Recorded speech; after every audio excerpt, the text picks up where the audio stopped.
Well, hello, I'm Janet Morena, Executive Director of Priests for Life. Welcome to Just Ask Janet.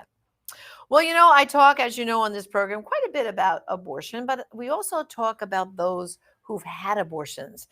We're not here to, even though we talk about how wrong abortion is, we're not here to condemn anyone who's had an abortion. In fact, we're here to reach a hand out to say, we're here for you. We understand you. We want to bring you to healing.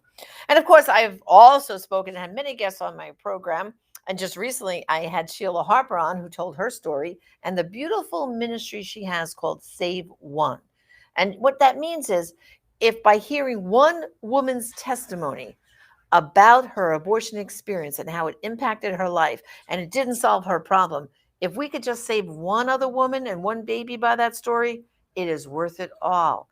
Well, there's also the man's side to this story, because every abortion causes the death of that baby. It affects the mom, but it also affects the dad. Well, joining me today is Sheila Harper's husband, Jack Harper, and he really specializes in reaching out to the men. So, Jack, Reverend Jack, welcome to the program. Well, thank you very much. It's an honor to be here. Well, I want to take us back a little bit, because for our people that saw Sheila's testimony, she alluded to the fact, that when she got married, which was to you, her husband was very much against abortion. And I guess she must have been a little fearful to finally tell you, I had one. Tell us about that dynamic, because I bet you there are women out there right now who are watching this and know they had an abortion and they don't know how to tell their spouse, like, oh, when I was in college, I had an abortion. So tell us about that whole dynamic.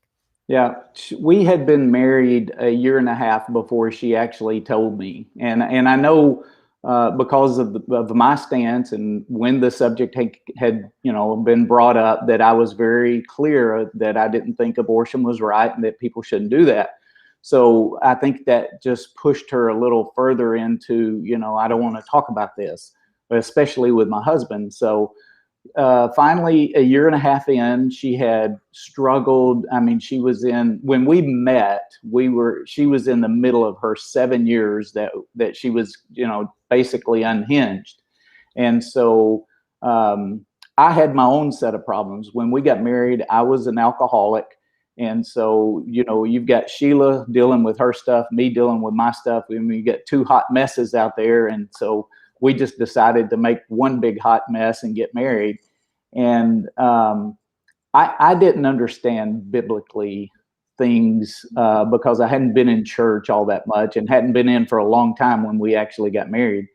But I did know how I felt about life. I did know that. So once she found both the low point in her knowing that she needed to talk about it with me, and then that moment in time where she gained the courage to do that, we from that point forward, we could work on it together. And she had just been by herself at that point. So, as what I know now is that we have a covenant relationship, and in that covenant relationship, I'm going to help her with whatever's going on in her life. So we had that moment. She told me what had happened, and she was really afraid that I was going to leave her, because that's what that would have been her case before.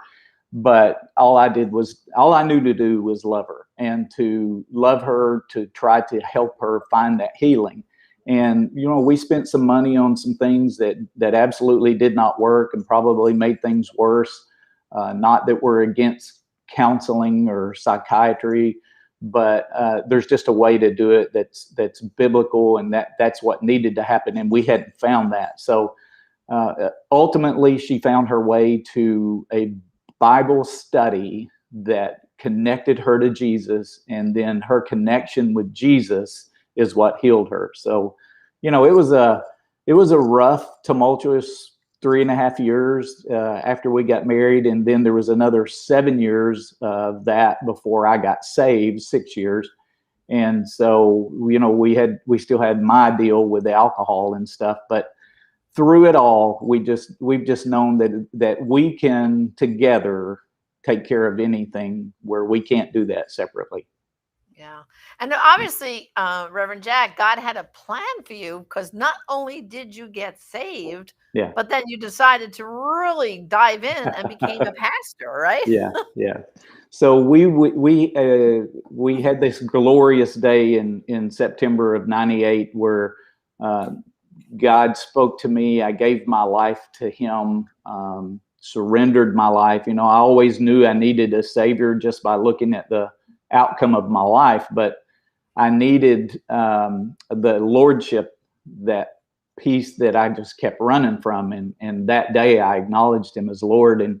And so from that day forward, we had been in church enough at that point together for me to realize that we were getting to this party really late. I was 36 years old. So we decided that whatever the Lord asked us to do, that we would do that. And doing that on the front end, it just keeps us from having to negotiate or try to cultivate an answer. When the Lord's asked us to do it, we do it. And so by 2007, we had a very clear call from the Lord to go and plant a church in a tough part of town here in Nashville. It wasn't, it was kind of a inner city type area. And so we did that, and we were there for 11 years. So Wow. it was a really, challenging time in our lives. It was new to what we had never pastored before, but it was a very rewarding time too, because we saw a lot of people's lives transformed and changed. Yeah. And of course, Reverend Jack, particularly then, with Sheila founded the SaveOne by her own Bible study. Yeah. And then I think a couple years later, she wrote one for Mhm. men. Now, I Yeah. think you must have really been an influence with this. And what got you to the point where you said, "Oh my gosh, Sheila, is in addition to the women, we got Mhm. to minister to the men too." So tell us about that part of it. How did SaveOne then branch into reaching out and getting Yeah. those men healed also? Well, I wish that I could say that I made this bold move back in the early 2000s and said we've got to do this, but I didn't. What happened is, at the church where we were going, Sheila's women's Bible study for the women who are abortion wounded was getting so well known throughout the church. Women were going through 2-3 times a year. We would have the class, and women would go through and they would find their healing, and they would be different. I mean, they were regaining that identity in Christ that they had. And so we had a man come to Sheila and said, "Hey, I want to go through the women's Bible study." And that is some pain if a man wants to go through the women's Bible study.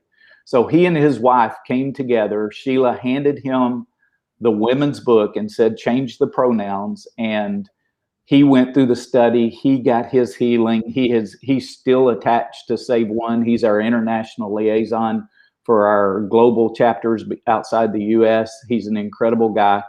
And, we thought, wow, that's great. So then we had another man come through. The first guy that came through was a business guy. The second guy that wanted to come through, he's probably 6'3", 6'4". He's the gas can man on a NASCAR team, this big guy. And Sheila knew when she handed him that book that was pink at the time and had flowers on the cover, and he reached out to get it with this man's hand. She said, "You know what? I'm not doing what I need to here. We need to do something for the men." So she wrote the book, the men's book, to begin with, and then we revised the book afterwards because she had women's stories in a men's book, and it was geared toward women. It was just changed a little bit. So I went through and she and I together collaborated, and ultimately we have a book now that's written to men for men to walk through their healing. Well, I have to say, Jack, you better send me that new one. Yeah, we will do that for sure. And I want everyone to know that just go to saveone.org, Mm-hmm. and that's where you can get your hands on all the Harper's resources, Sheila's books, the men's study, the women's study, Sheila's testimony story. And also, too, you can take those first steps to say, hey, you know what? Maybe Yeah. my church should have a SaveOne chapter here, because Mhm. you do that, right, Jack? You and Sheila now, I think you left being a pastor now Yep. to go around the country to set up SaveOne chapters, right? Yeah, literally around the world. We in 2018, we very clearly heard the Lord tell us that we were to work together at SaveOne, and so we took time to transition out of the church, and we did that in September of 2018. So we're coming up on our 3-year anniversary this month, and working together, and we just started. Traveling and trying to find locations where people were. We had these brave pastors that were willing to talk about this in their church and allow us to talk about it, and then to not only talk about it, but to help those that are hurting in their church and then ultimately in their community. And so we started traveling. This year we have been to 64 cities, I think, in the 35 weeks through the end of August. And we talk at churches, we talk at pregnancy centers, we um, we do schools, we do, of course, pro-life events, and the thing that we're doing in each one of those is to, engage the conversation, to bring awareness, and then to let people know about the pathway to healing. So right now, we have 332 chapters worldwide, and we're in 35 states here in America. So, we're working this year to add about 6 more states. So, Well, I can't wait to hear when you get all 50 states, right? I right. mean, that was awesome. You You'll know what? probably hear that from Nashville. You'll probably hear us screaming when we do that. Well, you know what? When you think about pastors, because here at Priests for Life, we've been dealing with clergy, Mhm. both Catholic clergy, Sure. non-denom, for decades too, Father Yeah. Pavone and I.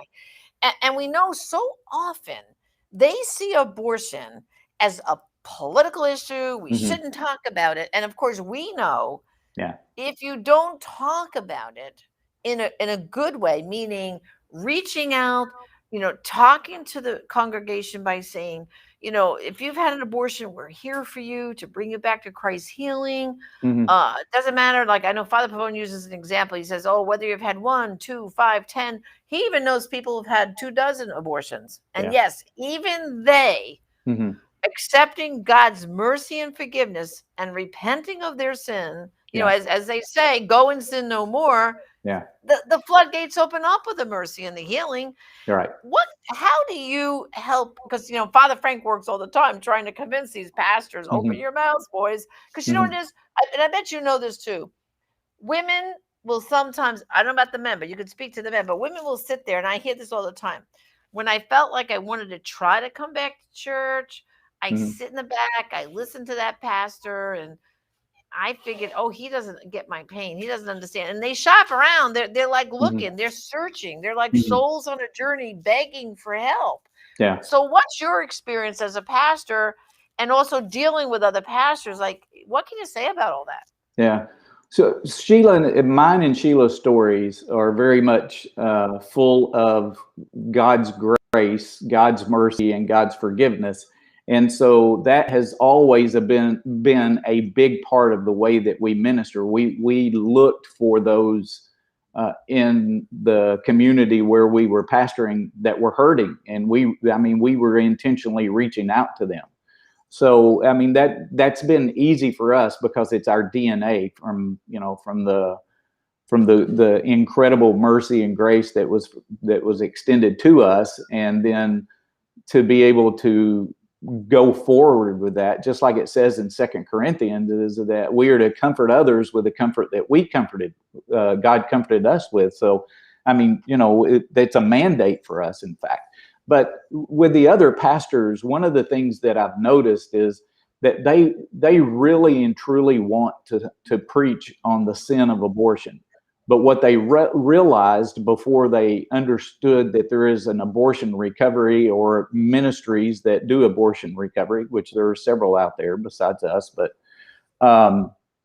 they didn't have a way to do that. So they would have this incredible message of the wrongness and the sin of abortion, but then they didn't have anything to do with helping people find some healing. And so they find us very much a fresh breath of air to say, okay, I can preach against this, but now not only can I preach against it, I have a pathway for healing for those that have been affected by it. So it's a really good combination for us.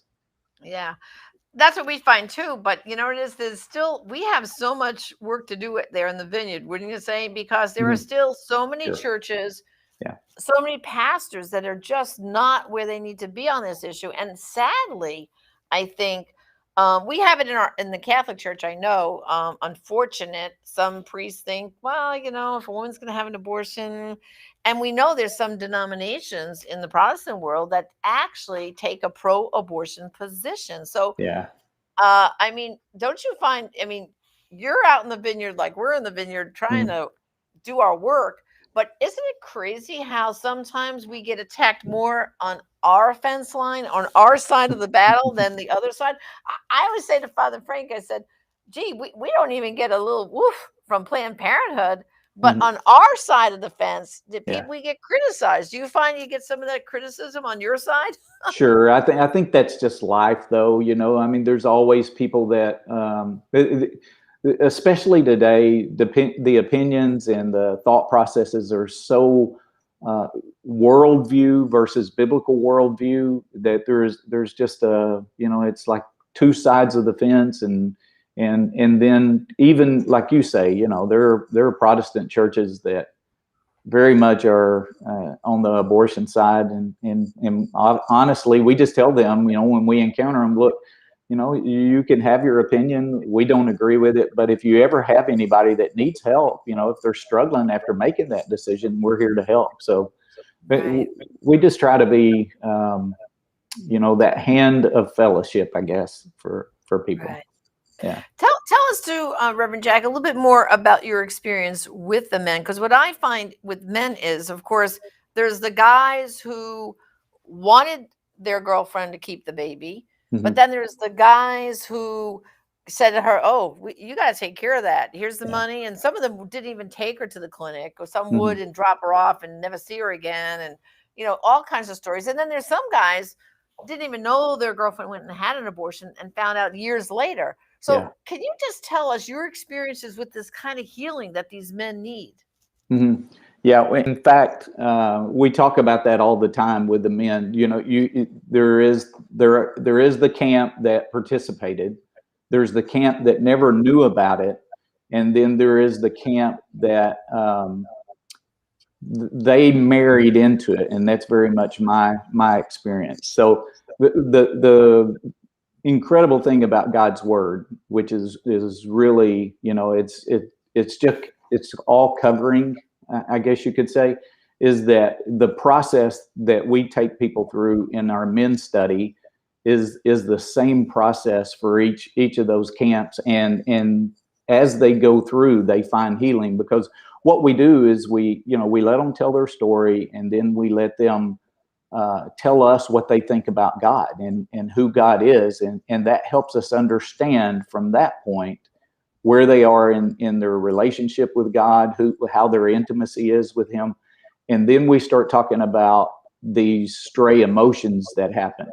So, you know, men don't really like to talk about emotions, but we just kind of cover it in a different way, but it's still dealing with the emotional so we can get to the deep work that God wants to do, because our emotions, they get jacked up, and they keep us from getting to that deep place with God. So. Yeah.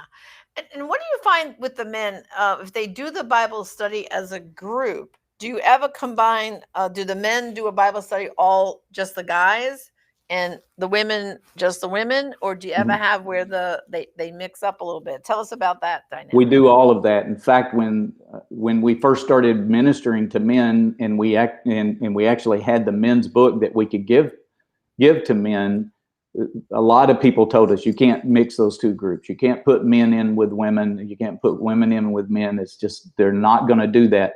But we found just the opposite with that. We found that if you put men in with women, and you have these mixed groups, that they help each other through that healing process, because they get to see the perspective from the other side. And that's very much healing for them.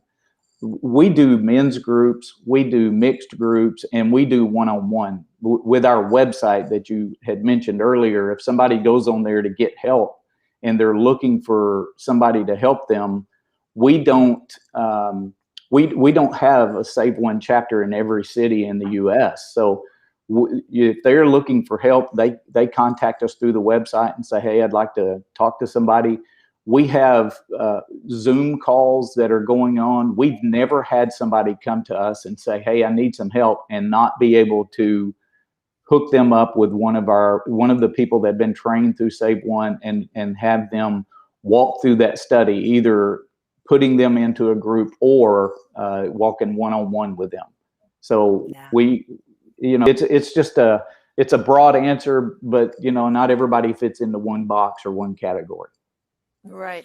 Well, I've found with the Silent No More Awareness campaign, and also I've done Rachel's Vineyard.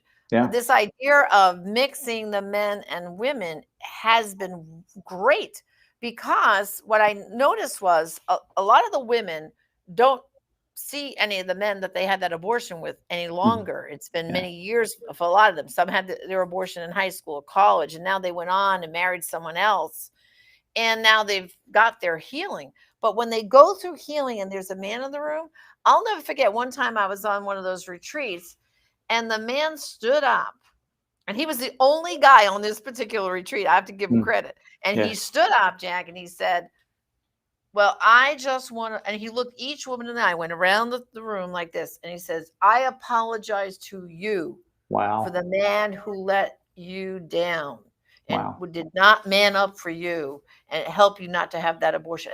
And he named each woman her name in that circle, and he talked to each and every one of them. Well, the tears that were flowing and flowing, and these women all said, no man has ever done that for us before. That admitted that they let us down. They weren't man enough. It was kind of like, people talk about Adam and Eve.